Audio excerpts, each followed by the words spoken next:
I have a short letter that my grandfather wrote about his experiences in the military. I graduated from school in June 1943. 4 months later, I was drafted.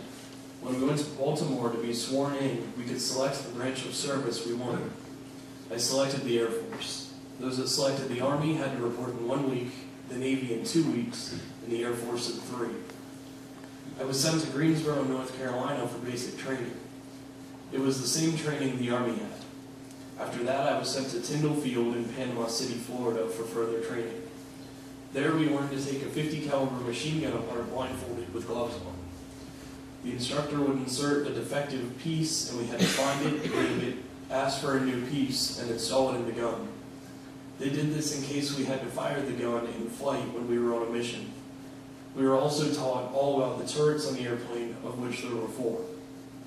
This was all exciting to me as I was a poor 18-year-old boy from Ladensville, and I had never been farther from home than Washington, D.C. I received my first airplane ride at Tyndall Field. We went to Apalachicola, Florida, and shot at sleeves being towed by another plane. Our bullets were color-coded so it could be determined who hit the sleeve and who didn't. I believe no one failed whether they hit the target or not. We were taught airplane recognition so that we could identify enemy fighters if we were attacked. We were taught other skills that would supposedly keep us alive. From Tyndall Field, I was sent to Marchfield, which was near Riverside, California. When I got to Marchfield, they were not ready for me, so I got a 30-day pass to come home. I had no money, so I called home for some. My parents sent me money for the train ride home. After buying the ticket, I had $10 left, so I ate a cheese sandwich each day for 5 days. At Marchfield, our crew was formed. A crew consisted of 10 men, 4 officers and 6 enlisted men. I was designated a gunner at a window position. 2 men were at the window, 1 at the tail, 1 the ball turret gunner, the radio operator, the armorer gunner who was at the other window, and the engineer gunner. We soon learned to work together as a team. Everyone looked out for each other. In my opinion, we had the best pilot in the group. There was always a standby crew to cover sickness or another reason some could not fly. Our co-pilot was flying with another crew when they crash landed in France and all were killed. My tail gunner was also flying replacement when they crash landed in the North Sea and all were killed. After being assigned a plane, when it took off, the complete crew was on it. We did not want to go to the South Pacific because we had heard of the adventures of the Japanese. Good news, our orders were to Flixton Air Base in England. This was a B-24 base. We picked up a new airplane in California, tested it at Marchfield, calibrated all the instruments, and then flew to Bangor, Maine, and then on to England. We flew in the same plane for the complete 30 missions. We had training in England. We had to learn to fly in formation with other planes. It was almost a month before our first mission. I guess the 2 missions we worried about the most were the first and the last. We knew the night before we were to fly the next day. Our names were posted on a bulletin board.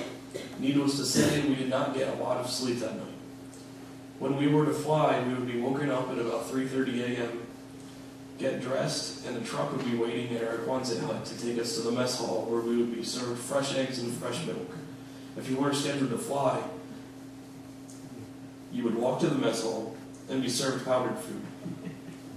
After breakfast, we would put on our heavy clothing to go to the briefing room. Our clothing consisted of heated suits. The socks were plugged into the pants into the jacket into gloves. There was a thermostat which you plugged your suit into the airplane. You could control the temperature that way. Next, we went to the briefing room where we were told what the weather would be like, what our secondary target would be if the weather was so that the bombardier could not see the first target. We were told when we would receive flak and how bad. Then they would tell us what our target would be, and takeoff time and estimated time of arrival at the target.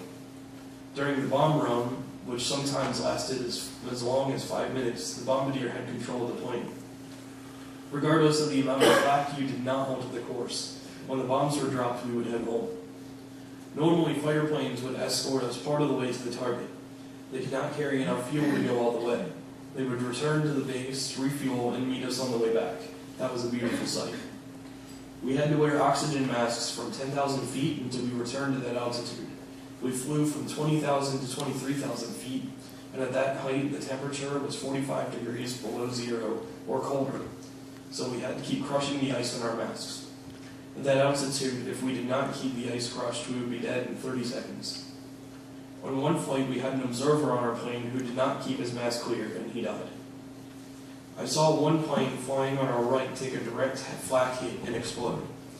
If it had been 20 feet to the left, I would not be writing this. The one time I was prepared to die was when we went to Berlin. I was riding in the nose turret when I saw the flak. It looked like you could get out and walk on it. I knew we could not possibly get through it without being shot down, but someone up above must have been taking care of us because we made it through with a lot of holes in our plane, but none of us were hit. We completed 35 missions without a scratch. After 5 missions, we received the Air Medal and an oak leaf cluster for each of the other 5. I returned to the U.S. on the Queen Elizabeth ocean liner. When we were on the ocean for 2 days, we heard that President Roosevelt had died. I did not have enough points for a discharge, so I became a military policeman at Paso Girl Beach, Florida. While there, I was on patrol along the coast, and on returning to base, we had a Jeep accident, and I was in the hospital in Tampa, Florida for 7 weeks. It's ironic that I completed 35 missions without a scratch, and upon returning to the States, I was in the hospital for 7 weeks. After receiving my discharge, I became a policeman for 5 years and retired from the Postal Service after 36 years. I've been retired for 27 years and enjoyed every minute of it. And statistics for the 446 Bond Group. They completed 273 missions, 56 airplanes were lost, 456 were killed in action, 51 missing in action, 237 prisoners of war, and 34 enemy aircraft were destroyed.